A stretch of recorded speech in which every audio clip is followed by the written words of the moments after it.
السلام علیکم دوستانو لږ وخت مخکې سعودي وزارت صحت ډیلی کرونا کیسز ریپورت جاری کړی دی.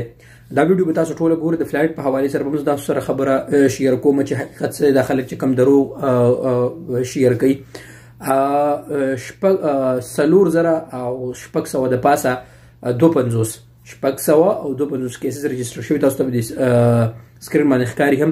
الله رب العالمین زموږ تاسو ټول مسلمانانو حفاظت وکړي دې بیمارۍ نه. زموږ یو ملګری په دې بیمارۍ کې دغه شوی دی. تاسو په دې سوشل میډیا باندې ویډیو کتلی مې.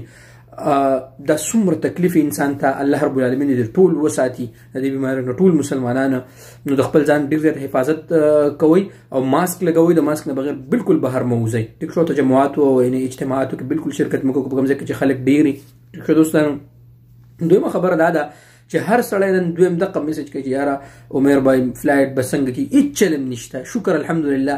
هېڅ داسې دغه نشته. د خلکو په دروغو خبرو باندې تاسو ولې یقین کوئ. زه خو تاسو ته بار وایم که داسې څه خبر وای نو سکولونه به نه کولاوي. د ګورئ ورونو مخکې دلته بعض کلاسز د ماشومانو داسې وو چې هغه آنلاین به یعنی د منصب په ذریعه سره به هغو ته سبق ویلی کېدو. اوس الحمدلله هغه به څو ورځې پس اوپن شي. نو که داسې څه وی نو ولې به مطلب داسې خبر وزارت تعلیم ورکولی. نو انشاءالله هېڅ هم داسې نشته. دا خبرو باندې یقین مه کوئ. تاسو آفیشل اخبار 24 ګورئ، سعودي ګزټ ګورئ. او الحمدلله زما هم چې کم خبر او کم دغه تاسو در کوم الحمدلله هغه هم 100% دغې ځکه زه هلته ګورم، زه هغه سټډي کوم بیا تاسو سره شیر کوم.